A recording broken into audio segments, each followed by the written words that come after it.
Assalamualaikum warahmatullahi wabarakatuh. Waalaikumsalam warahmatullahi wabarakatuh. Selamat pagi teman-teman semua. Semoga diberi kesehatan dan dapat mengikuti perkuliahan dengan baik.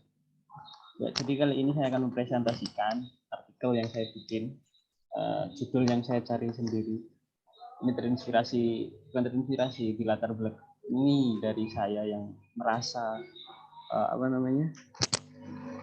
kalau bertanya di akhir sesi itu kayak gimana gitu, takut teman-teman semua terganggu tambahan jam kuliahnya sehingga mengganggu hak-hak teman-temannya. Yang pertama, yang latar belakanginya ada keaktifan dan partisipasi. Jadi partisipasi mahasiswa dalam perkuliahan itu sangat penting sekali. Mahasiswa yang semangat mengikuti perkuliahan dapat dilihat dari partisipasinya dalam mengikuti proses pembelajaran yang diadakan oleh dosen. Salah satu indikator mahasiswa aktif berpartisipasi pada kegiatan perkuliahan adalah dengan melihat keaktifannya dalam bertanya mengenai materi atau kuliah yang diberikan oleh dosen. Jadi teman-teman yang orang aktif itu yang digolongkan orang yang suka bertanya gitu. Kemudian itu juga menandakan kepercayaan diri teman-teman semua. Karena pertanda bahwa seorang itu memahami sesuatu, yaitu perilakunya juga berubah. Gitu. Oke, selanjutnya di Universitas Tidar sendiri, metode yang dipakai itu Project Based Learning atau PJBL. PJBL sendiri itu punya maknanya itu suatu masalah dalam pembelajaran saintifik di sekolah atau di perkuliahan, lemahnya pelaksanaan pembelajaran maupun mengembangkan kemampuan berpikir siswa. Jadi mode PJBL itu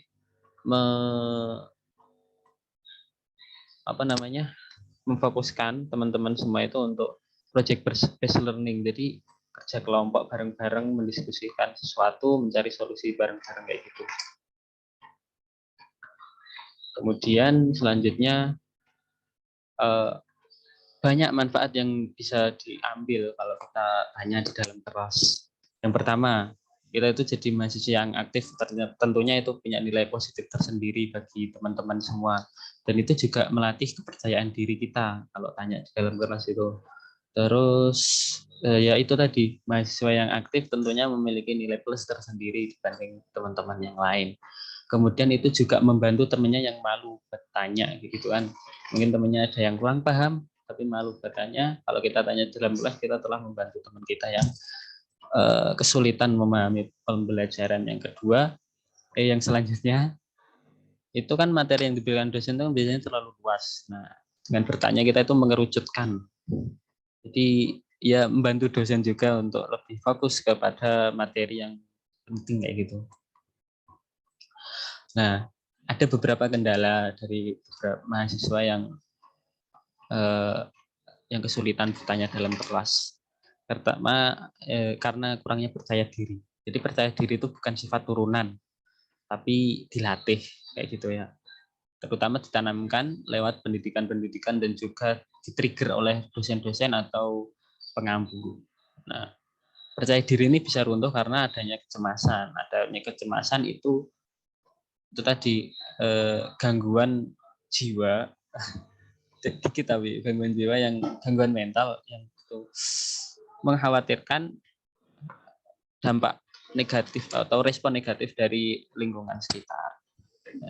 Ini karena persepsi, jadi mengkhawatirkan persepsi orang lain tentang dirinya, takut merepotkan atau dan lain sebagainya. Nah, di Universitas Tidar sendiri kita tahu pakai sistem SKS atau sistem kredit semester. Jadi satu SKS itu kalau di Tidar ya, yang di sini harusnya kan satu SKS itu 50 menit per minggu per semester.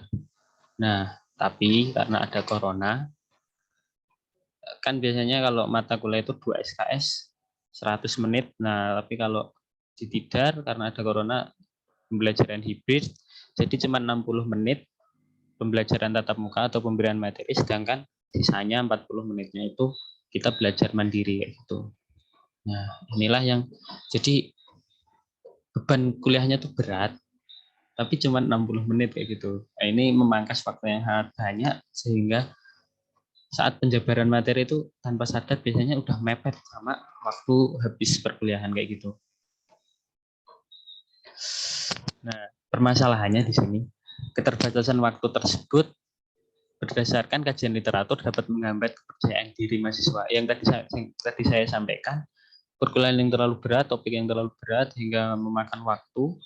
Nah, tapi dosen hanya menyisakan sedikit waktu dari jam yang sudah ditentukan oleh kampus buat sesi tanya jawab. Nah, ini tuh bikin anak-anak itu percaya dirinya buat tanya tuh turun gitu loh. Karena itu tadi melanggar hak-hak, takut melanggar hak-hak teman-teman yang ada jadwal yang lain kayak gitu.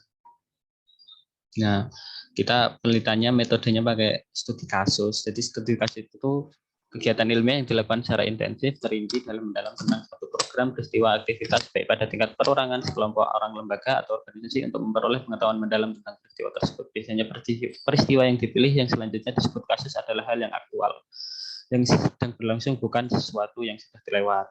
Subjeknya dari mahasiswa semester 2 jurusan peternakan Fakultas Pertanian Universitas Widar atau teman-teman semua. Kemudian objek penelitiannya itu hubungannya durasi perkuliahan tadi tak sama kepercayaan diri teman-teman semua dalam bertanya.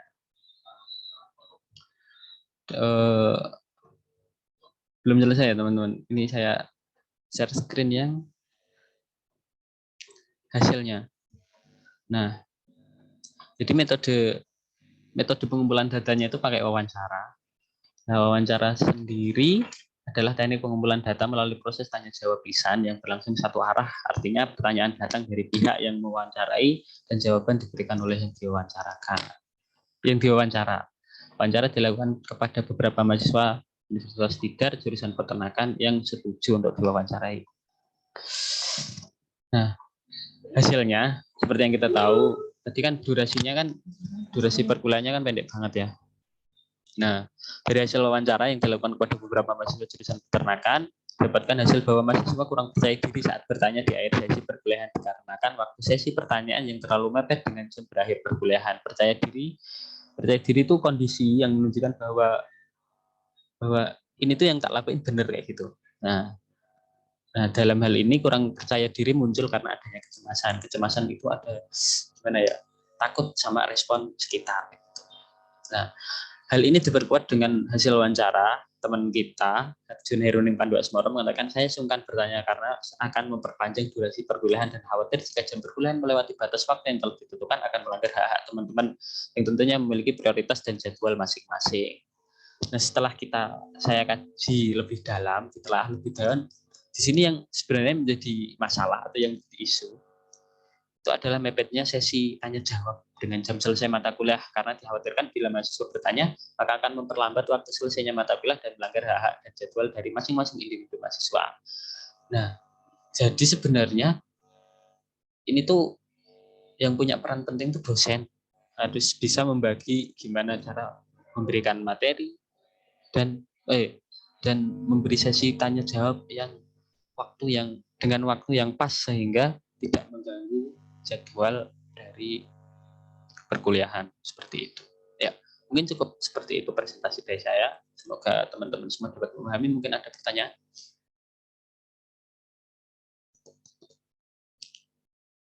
Silakan, Mas Galih, kalau mau tanya.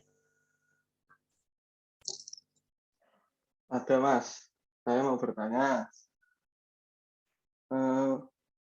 Untuk faktor terbesar yang menyebabkan mahasiswa malu untuk bertanya itu apa saja sih Mas? Ya, jadi faktor terbesar di penelitian saya ya, faktor terbesar yang bikin teman-teman tuh malu buat tanya tuh itu karena cemas akan respon teman-teman semua, akan respon negatif buat teman-teman yang tanya itu loh. Misalnya tinggal 1 menit lagi jam kuliah sebenarnya udah mau habis, tapi dosen baru aja ada yang mau ditanyakan, nah kayak gitu kan. Kalau teman-teman tanya kan memperpanjang jadwal kuliahnya itu ya, takut teman-teman yang lain yang nggak tanya itu gersulo gitu, wah tambah panjang ini selesainya kayak gitu. Nah, Ya mungkin itu karena cemas dari respon negatif dari teman-temannya yang lain. Oke, mungkin bisa diterima ya jawabannya ya. Baik, Mas. Terima kasih. Baik, selanjutnya Mas Junda mungkin mau tanya atau Mas Yoga? Silahkan siapa? Saya mau bertanya, Mas. Ya, silahkan. Apa dampak yang dialami fungsi dosen saat perkuliahan apa, Mas? Nah, pertanyaan yang bagus banget ya. Jadi fungsi dosen saat perkuliahan itu kebijakannya. Jadi kita membuat kebijakan-kebijakan yang sehingga kita itu punya gimana ya? Jadi fungsi dosen itu buat menyampaikan materi pertama tentunya. Yang kedua tuh bisa men-trigger mahasiswa buat aktif di kelas. Gitu. Mungkin ya dengan tadi membagi waktu yang baik sehingga waktu bertanya itu sehingga waktu bertanya itu nggak ganggu sama jadwal kuliahnya kayak gitu. Nah, ya mungkin kayak gitu doang sih Mas. Oke, selanjutnya. Mungkin Mas juga bisa diterima jawaban saya. Terima kasih, Mas. Ya, selanjutnya pertanyaan selanjutnya. Mas mau tanya mengenai faktor terbesar yang menyebabkan mahasiswa malu untuk bertanya. Ya mungkin itu ya Mas. Terima kasih. Ini pertanyaannya mirip sama juga tadi ya. Mungkin jawabannya sama. Oh sudah ditanyakan Mas ya? Iya. Coba.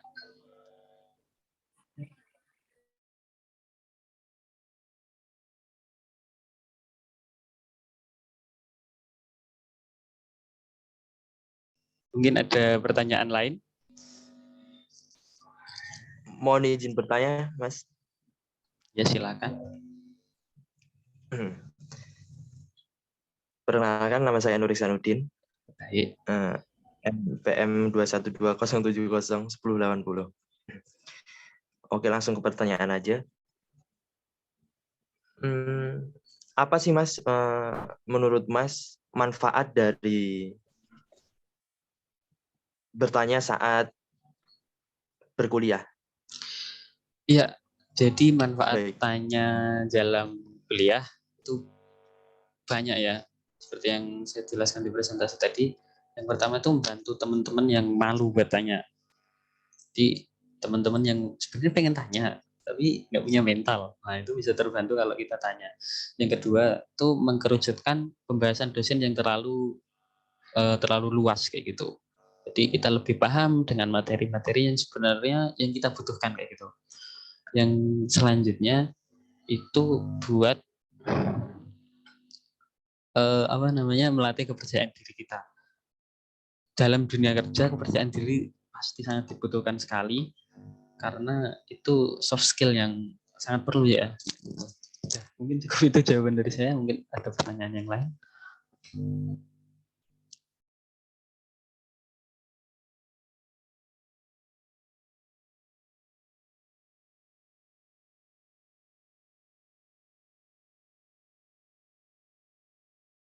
Ya, mungkin cukup ya.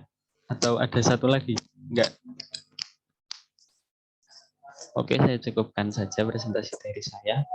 Terima kasih teman-teman sudah menyimak. Semoga bisa diterima dengan riang gembira. Sekian dari saya. Wassalamualaikum warahmatullahi wabarakatuh.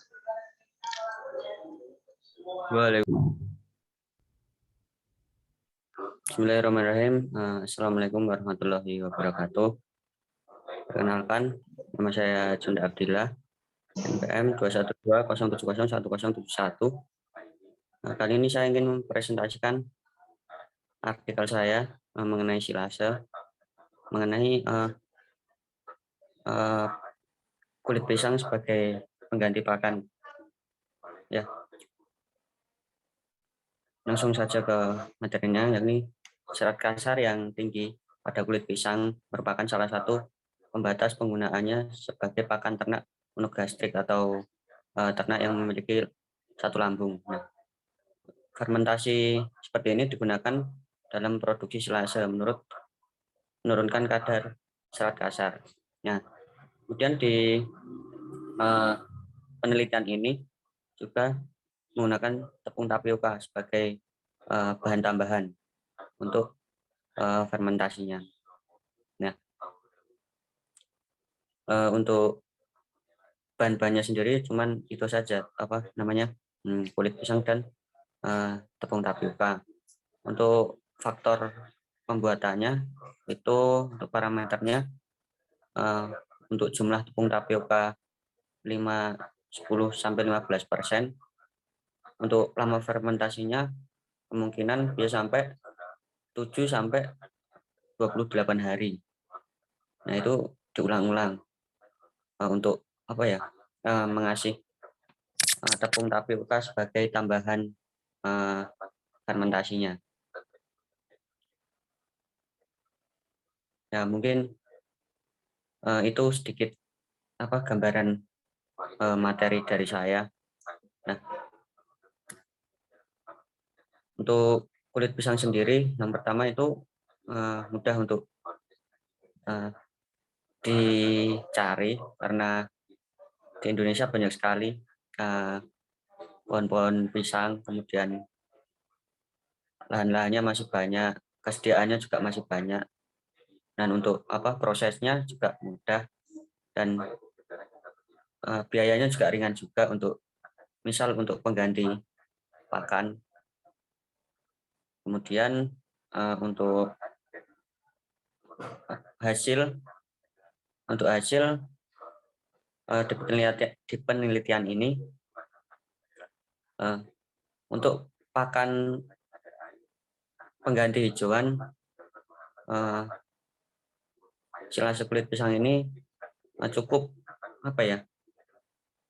untuk menggantikan pakan hijauan karena memiliki kandungan yang cukup tinggi.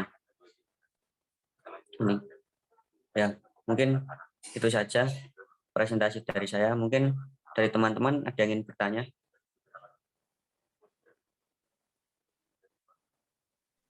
Boleh Mas, saya mau bertanya. Baik Mas. Kenapa kok Anda milihnya temanya pakan alternatif? Baik, langsung saya jawab ya Mas. Saya memilih jurnal pakan alternatif ini karena yang pertama yakni bahannya mudah untuk dicari, kemudian kebutuhan bukan kebutuhan sih, inovasi pakan di Indonesia ini masih sangat kurang.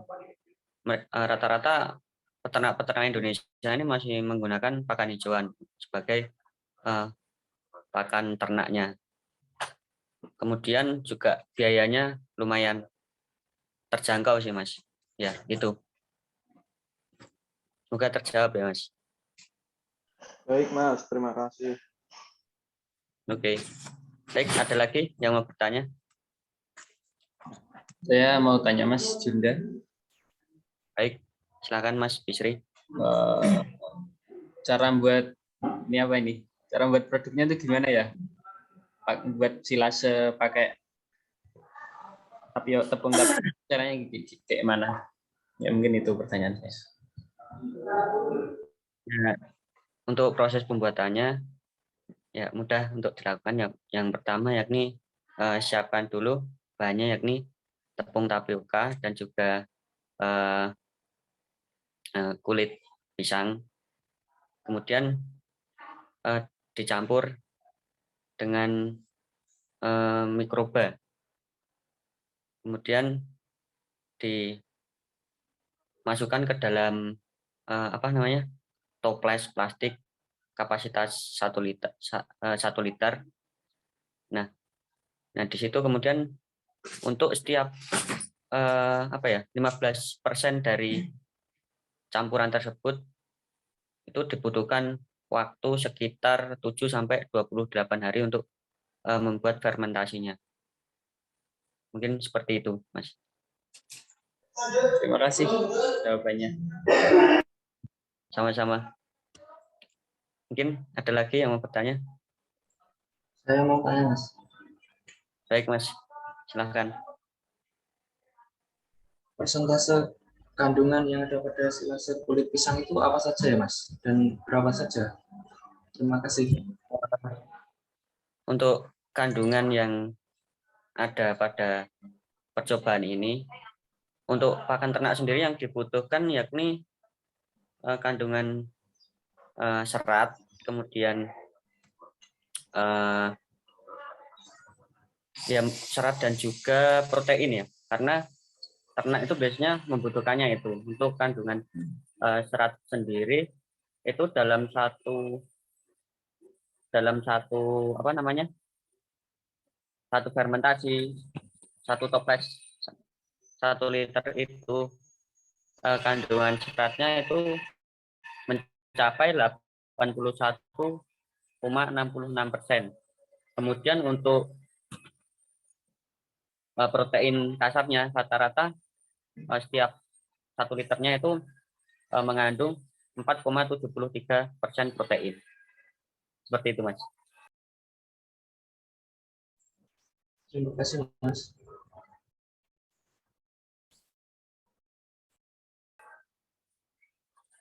Baik, sama.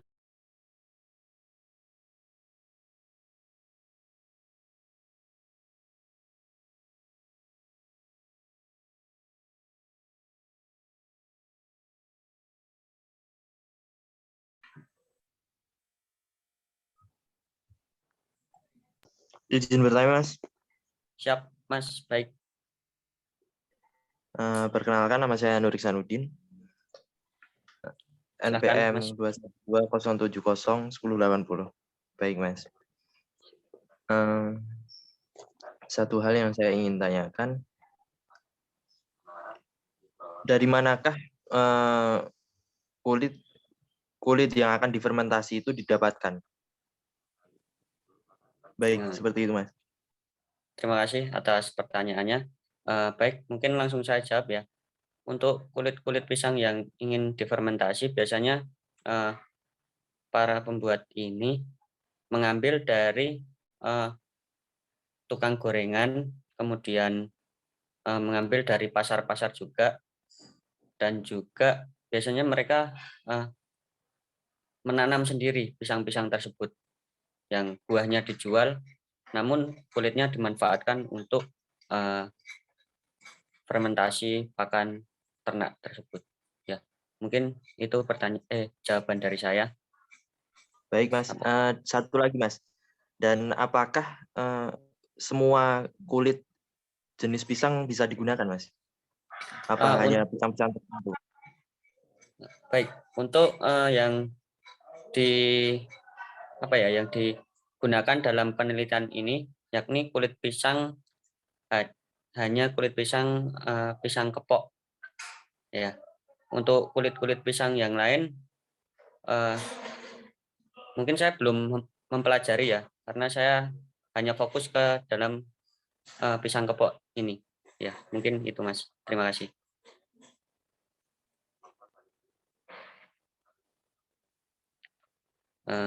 Baik, terima kasih kepada teman-teman sekalian yang sudah bertanya. Terima kasih kepada moderator yang telah memberikan waktu untuk saya presentasi. Sekian, kurang lebihnya mohon maaf. Assalamualaikum warahmatullahi wabarakatuh.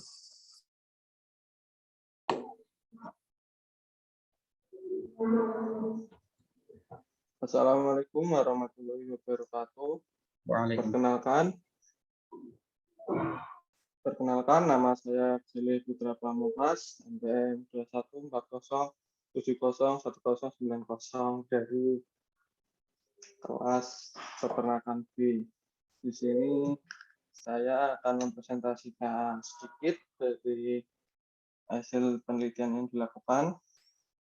Yang pertama, untuk masalahnya karena pakan yang ada di lingkungan itu cukup sulit ya, terutama untuk para peternak dalam bidang peternakan ruminansia. Oleh karena itu, ini penelitian dilakukan untuk mencari pakan alternatif. Pakan alternatif yang digunakan itu silase. Silase yang dibuat adalah berupa dari rumput odot, kemudian kebun jagung dan kulit singkong. Dalam pelaksanaannya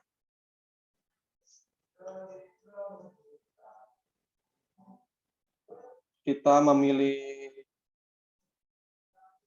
hal-hal bahan-bahan tersebut dikarenakan bahan-bahan tersebut masih mudah didapatkan, terutama di lingkungan kita yang masih banyak lahan pertanian. Di bawahnya, Mas.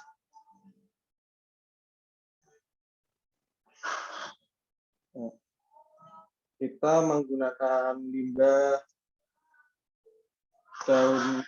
tersebut, limbah pertanian sudah lumayan mudah kita dapatkan, seperti tebon jagung, kemudian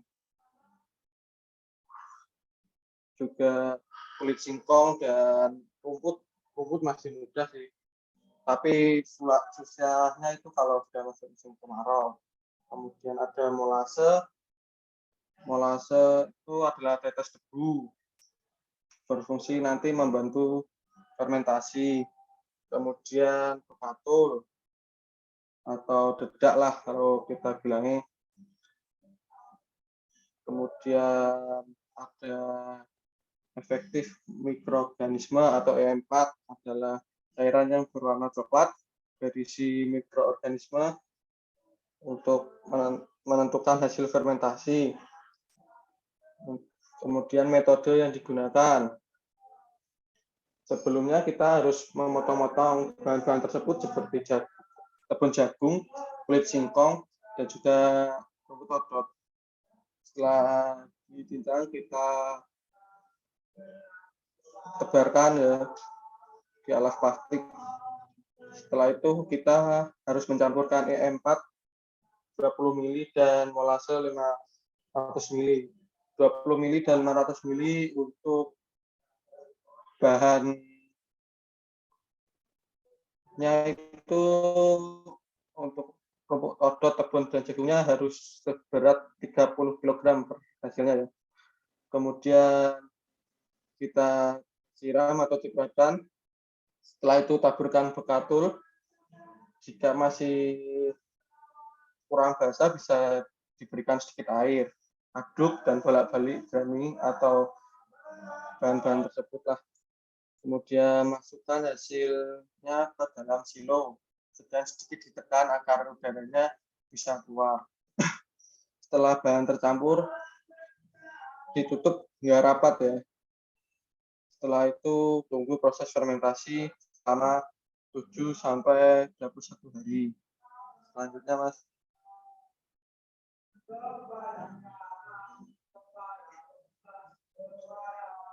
Untuk kandungan yang ada di dalamnya, di rumput lapang, silase kulit singkong, silase tebon, dan silase odot. Untuk kandungan padatan itu paling besar ya ada di silase tebon ya, sekitar 30,60%. Kemudian protein berada di silase rumput odot sekitar 6,90%, dan juga kemudian di rumput lapang itu 6,69%. Kemudian abu berada di silase odot sebesar 11,57%.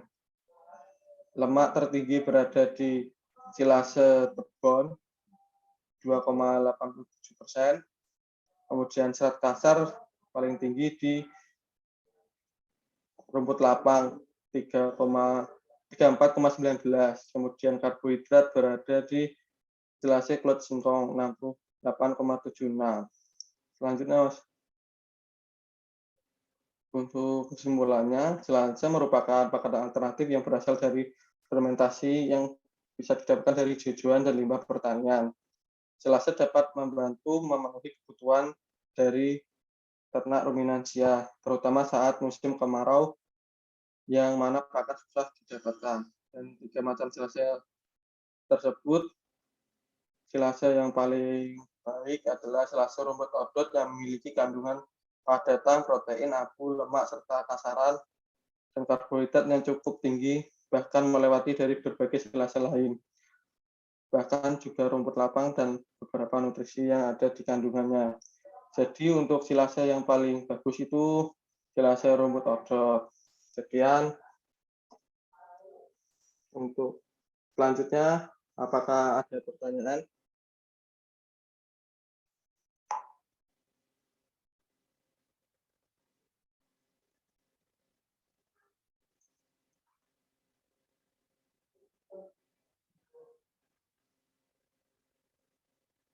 Silakan kalau ada yang mau bertanya.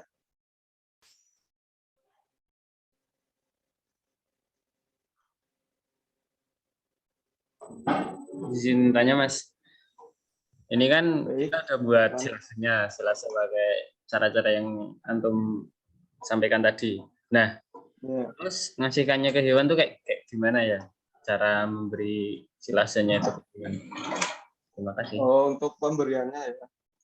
Kita sebenarnya untuk pemberian silase itu tidak bisa secara langsung, dikarenakan pasti ternak akan menolak. Sehingga kita harus silangkan, misal siang itu rumput pakan utama, kemudian sorenya bisa silase.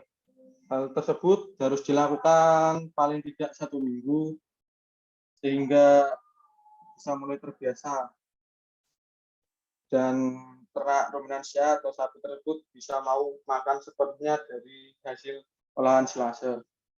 Apakah bisa menjawab, Mas? Ya, terima kasih atas jawabannya, sangat membantu. Terima kasih. Sama-sama. Adakah yang ingin bertanya lagi?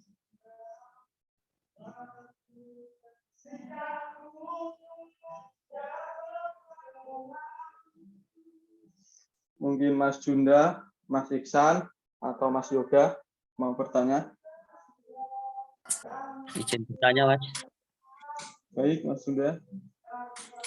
Kenapa dalam penelitian Mas Galih harus pakan alternatifnya harus silase? Kenapa enggak yang lain gitu, Mas? Oh, baik. Silase itu pakan yang diawetkan ya, Mas. Sehingga pakan itu bisa bertahan lama. Kemudian bahan-bahannya termasuk masih muda ya untuk didapatkan seperti kebun jagung, terus kulit singkong dan juga rumput. Rumput masih bisa kita dapatkan di musim penghujan dan kita awetkan hingga ke nanti musim kemarau. Apakah membantu jawabannya, Mas? Ya, Mas. Jawabannya bisa diterima. Baik, terima kasih. Ada yang ingin bertanya lagi? Izin bertanya, Mas. Izin bertanya. Silakan, Mas Iksan. Oh, mau yang mana dulu, Mas Iksan atau Mas Yoga? Mas Iksan dulu. Ya udah, Mas Iksan, Baik. silakan.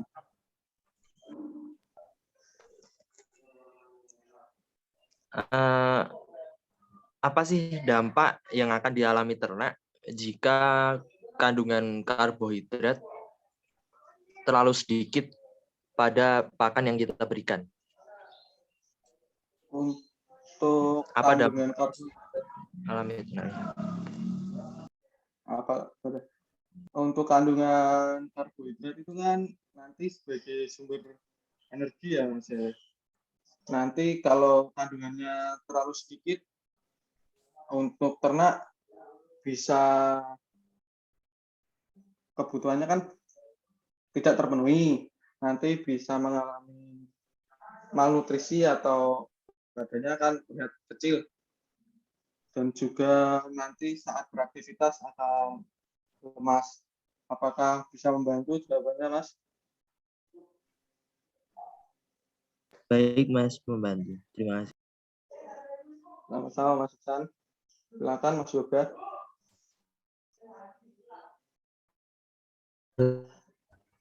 Berdasarkan pemaparan yang Anda sampaikan tadi, kenapa dalam proses pembuatan molase itu harus disimpan pada silo. Sekian. Baik. Silo itu tempat penyimpanan ya, bisa berupa drum, ember, terserah ya, seadanya. Yang penting itu untuk penutupan harus rapat, tidak ada udara yang bisa keluar masuk ke dalamnya, agar membantu memperlancarlah proses fermentasi berjalan dengan bagus dan baik, dan silase dapat dimanfaatkan dengan maksimal. Apakah bisa membantu sebagiannya, Mas? Terima kasih, Mas. Baik, terima kasih untuk sesi tanya jawab dan presentasinya. Bila ada kesalahan, saya minta maaf. Assalamualaikum warahmatullahi wabarakatuh. Assalamualaikum warahmatullahi wabarakatuh.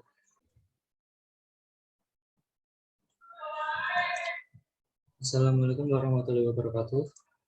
Waalaikumsalam. Selamat pagi. Waalaikumsalam warahmatullahi wabarakatuh. Selamat pagi teman-teman semua. Mohon maaf mengganggu waktu siangnya.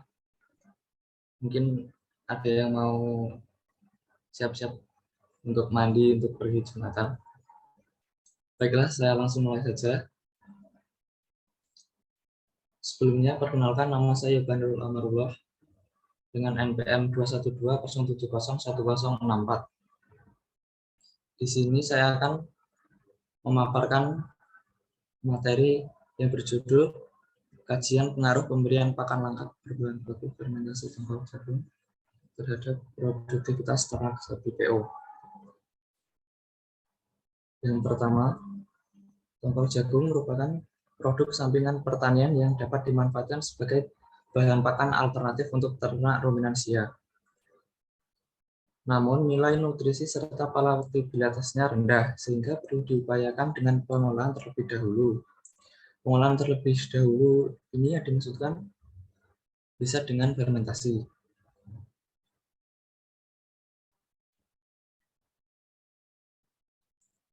Tujuan pengkajian ini adalah untuk mengetahui pengaruh pemberian pakan lengkap berbahan baku fermentasi tongkol jagung terhadap produktivitas ternak sapi.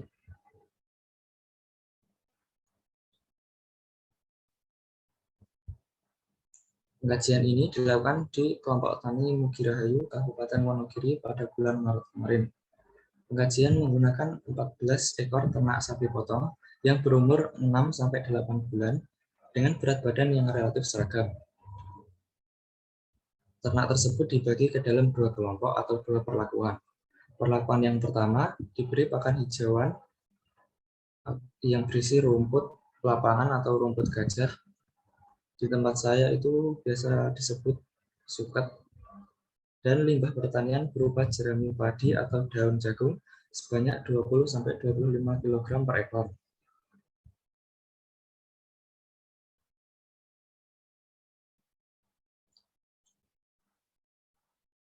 Pakan lengkap ini diberikan 2 kali sehari, yaitu pada pagi hari dan sore hari. Tahapan pembuatan pakan lengkap terdiri dari yang pertama, penggilingan tongkol jagung untuk mendapatkan ukuran yang lebih kecil. Kedua, fermentasi tongkol jagung menggunakan larutan starter atau trichoderma dengan perbandingan 1 liter larutan starter untuk 1 kuintal tongkol jagung giling. Proses fermentasi tongkol jagung berlangsung selama 3 hari, yaitu dengan cara menumpuk tongkol jagung yang sudah digiling setinggi kurang lebih 20 cm, kemudian disemprot dengan larutan starter atau trichoderma.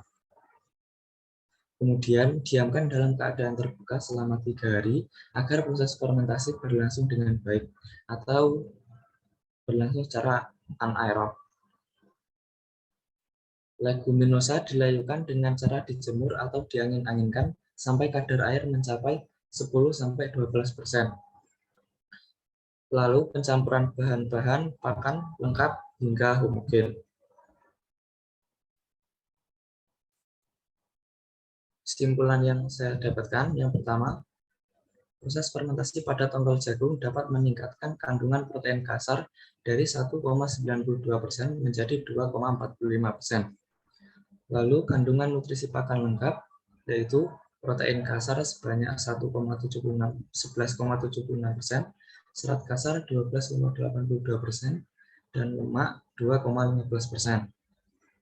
Lalu yang terakhir, pemberian pakan lengkap dengan bahan baku fermentasi tongkol jagung pada ternak sapi menunjukkan rataan pertambahan berat badan harian atau PBBH yang lebih tinggi dalam kurung 0,48 sampai 0,82 kg per ekor per hari dibandingkan dengan perlakuan pada kelompok A yang menunjukkan 0,10 sampai 0,39 kg per ekor per hari.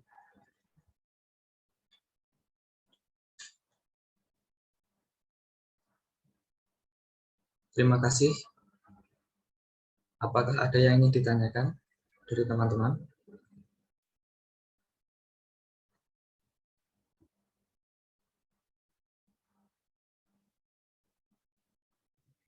Saya mau bertanya, Mas. Silakan, Mas.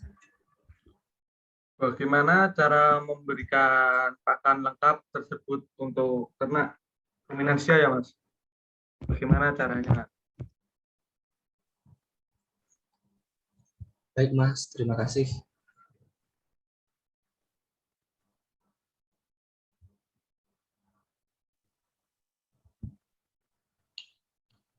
Pemberian pakan lengkap berupa fermentasi tongkol jagung diberikan kepada ternak sebanyak 2 kali sehari, yaitu pada pagi hari dan sore hari. Ya, ternak tersebut pertama-tama kita bagi menjadi 2 kelompok atau 2 perlakuan. Yang perlakuan pertama itu diberi pakan hijauan yang seperti rumput lapangan, rumput gajah, atau rumput-rumputan, dan juga limbah pertanian berupa jerami padi dan daun-daun jagung. Lalu yang perlakuan kedua itu diberikan pakan lengkap, tadi fermentasi tadi dengan bahan baku tongkol jagung, ditambahkan leguminosa, ditambahkan dedak, ditambahkan air mineral.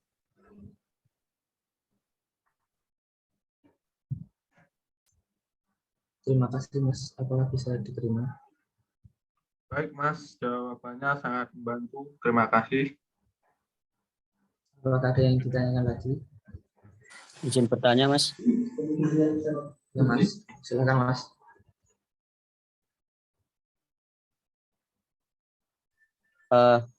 Mengapa dalam penelitian ini memilih tongkol jagung sebagai bahan baku fermentasi pakan, Mas? Baik, Mas. Menurut saya, karena saya memilih bahan baku fermentasi tongkol jagung ini karena nilai nutrisinya yang rendah atau kuranglah daripada bahan baku yang lain. Lalu terlebih lagi di daerah saya, yaitu di Kabupaten Wonogiri, itu memiliki hasil panen jagung yang sangat melimpah. Jadi sebagai petani sekaligus peternak harus bisa memanfaatkan limbah panen jagung yang berupa tongkol jagung tersebut sebagai pakan ternak, yaitu caranya dengan fermentasi. Terima kasih, Mas.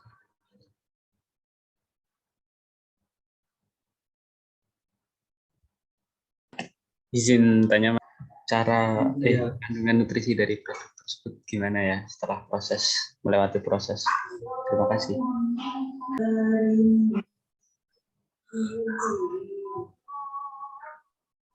Kandungan nutrisi yang ada pada bahan baku fermentasi tongkol jagung ini yaitu protein kasar sebanyak 11,76%, lalu serat kasar 12,82%, dan juga lemak sebanyak 2,15%. Apakah bisa diterima, Mas? Ya, baik. Terima kasih atas jawabannya.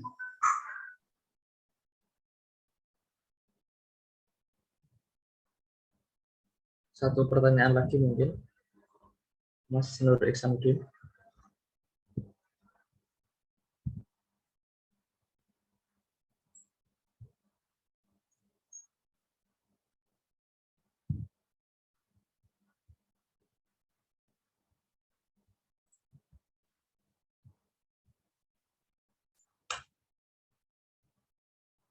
Baik, Mas, izin bertanya.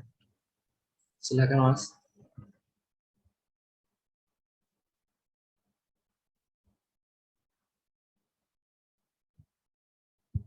Bagaimana sih cara pembuatan pakan yang baik dan benar menurut Mas Yuga?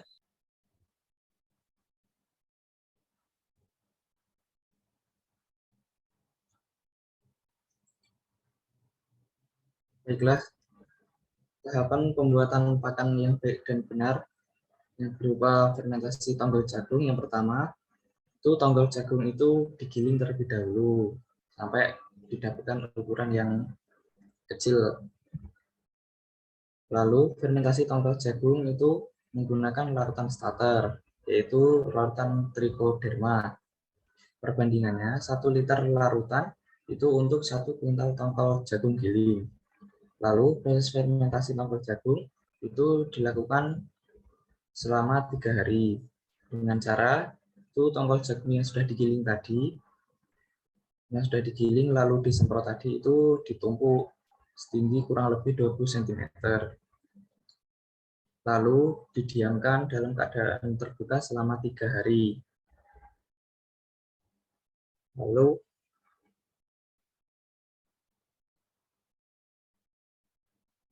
sedangkan bahan leguminosa itu dilayukan dengan cara dijemur atau diangin-anginkan sampai kadar air itu mencapai 10-12%.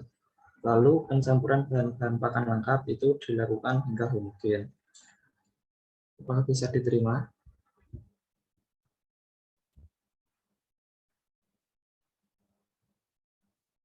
Baik, bisa, Mas. Baiklah, terima kasih. Kalau begitu saya cukupkan. Terima kasih atas perhatiannya. Wassalamualaikum warahmatullahi wabarakatuh. Waalaikumsalam warahmatullahi wabarakatuh. Waalaikumsalam warahmatullahi wabarakatuh.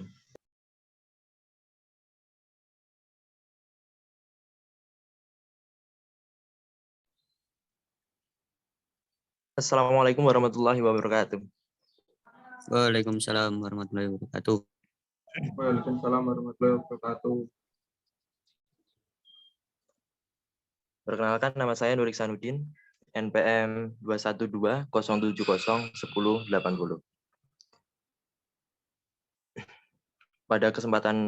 Pada siang hari ini, saya akan mempresentasikan hasil penelitian saya, yaitu mengenai pengembangan potensi ayam lokal untuk menunjang peningkatan kesejahteraan petani.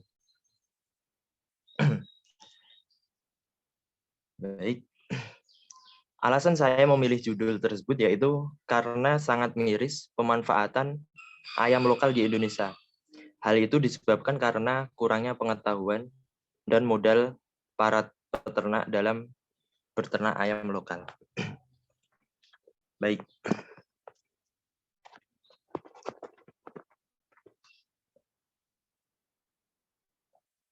Usaha peternakan ayam lokal perlu kita kembangkan dengan menerapkan teknologi yang mampu meningkatkan produktivitas dan pendapatan peternak.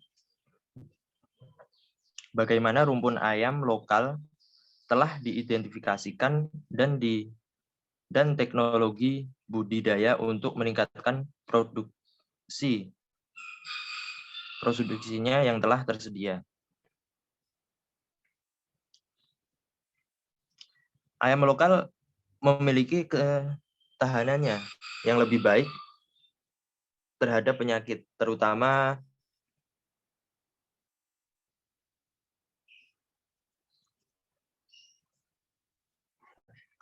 AI dibanding ayam ras pada umumnya karena memiliki frekuensi gen antivirus MX plus yang lebih banyak. Pemberian obat alami dapat mencegah penyakit akibat infeksi virus, parasit, protozoa, dan bakteri.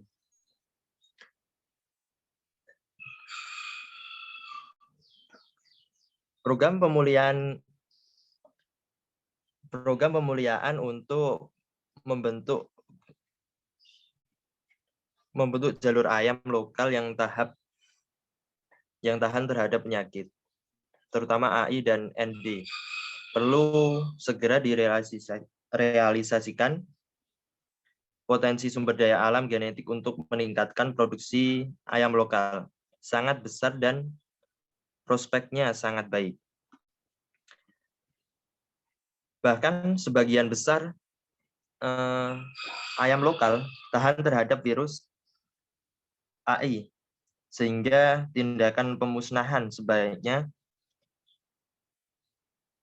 dilakukan hanya terhadap ayam yang positif tertular. Berdasarkan hasil pengujian, dibutuhkan strategi, kebijakan, dan diprogram aksi yang sesuai dengan kondisi potensi pada wilayah tersebut, wilayah masing-masing, serta penanganan penyakit menular yang terintegrasi.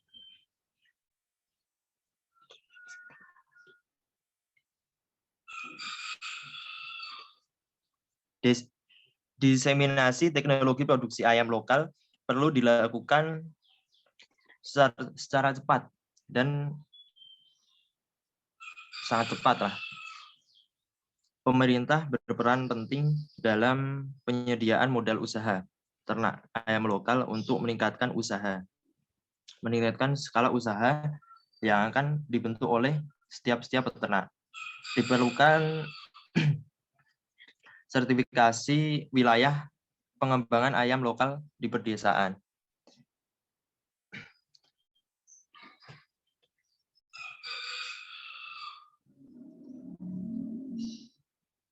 Baik, cukup ini yang bisa saya sampaikan.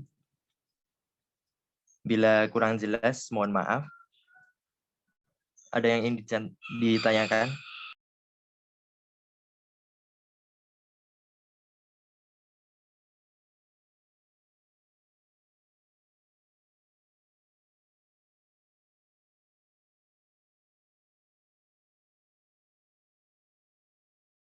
Izin bertanya, Mas. Baik, Mas, silakan.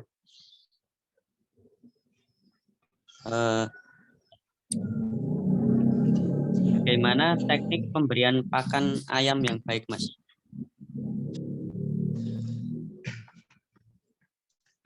Baik, Mas. Langsung dijawab apa nunggu ada yang temannya bertanya lagi?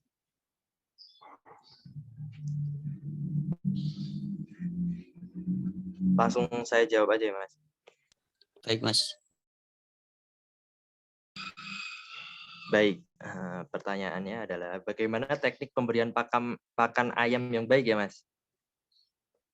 Iya, Kalau Mas. menurut saya pakan ayam ras petelur 100% hendaknya diberikan pada anak ayam lokal sampai umur semingguan. Selanjutnya pakan campur dedak halus dengan rasio 1:1, ditambah CA 2% dan P 1%.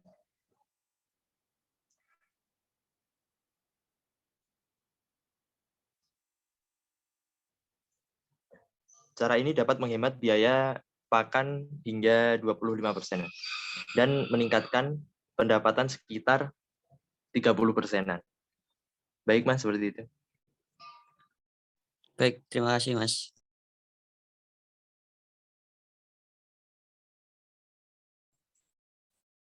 Izin bertanya, Mas.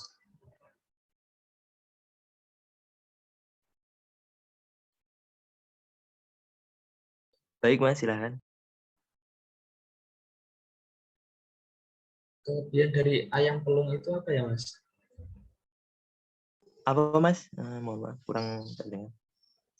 Kelebihan dari ayam pelung itu apa ya, Mas? Oh, baik, Mas.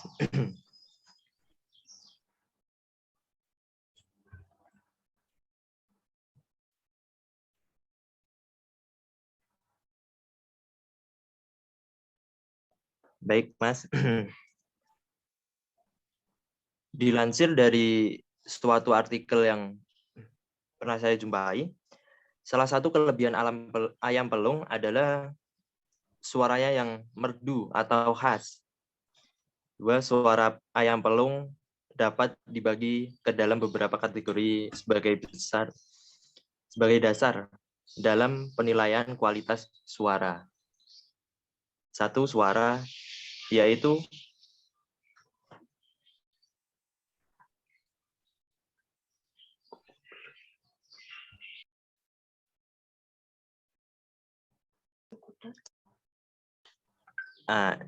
kelebihan dari suara itu dibagi menjadi 3, menjadi 2, yaitu suara kukudor dan kukulir.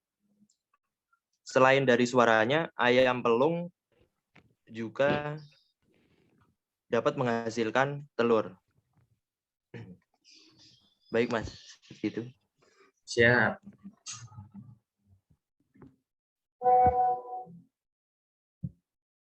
Izin bertanya, Mas. Baik, Mas. Secara umum, bagaimana ya upaya peningkatan produktivitas ayam lokal yang ada di sekitar kita? Baik, itu sangat sesuai dengan penelitian yang saya lakukan. Untuk meningkatkan produktivitas ayam lokal diperlukan upaya perbaikan mutu genetik. Satu, Mas. Yang kedua, perbaikan pakan. Yang ketiga, perbaikan budidaya dan pengendalian penyakit. Hal ini dapat dilakukan dengan memanfaatkan hasil-hasil penelitian ayam lokal yang telah dilakukan di Indonesia. Baik, Mas, seperti itu. Pertanyaannya apa? Karena saya ingin lebih tahu tentang upaya yang dilakukan pemerintah. Maksudnya pemerintah tuh harusnya ngapain gitu, biar ayam lokal tuh hype lagi kayak gitu. Terima kasih. Baik, Mas, terima kasih. Pertanyaan yang sangat luar biasa.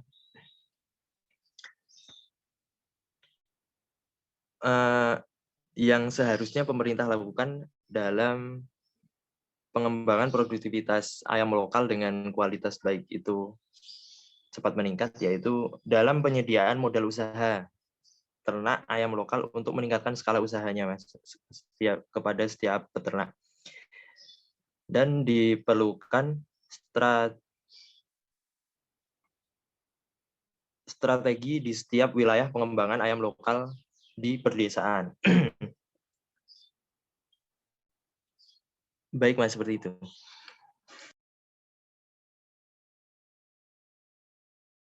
Baik, terima kasih.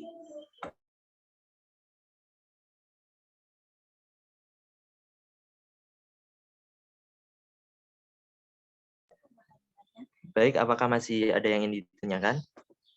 Misal tidak ada,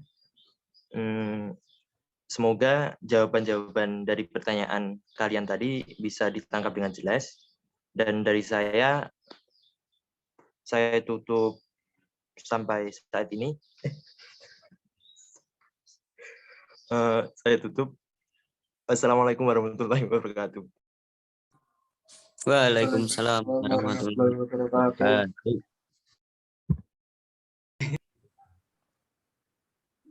Mungkin cukup sekian presentasi dari kelompok kami. Kurang lebihnya mohon maaf. Wassalamualaikum warahmatullahi Wabarakatuh. wabarakatuh.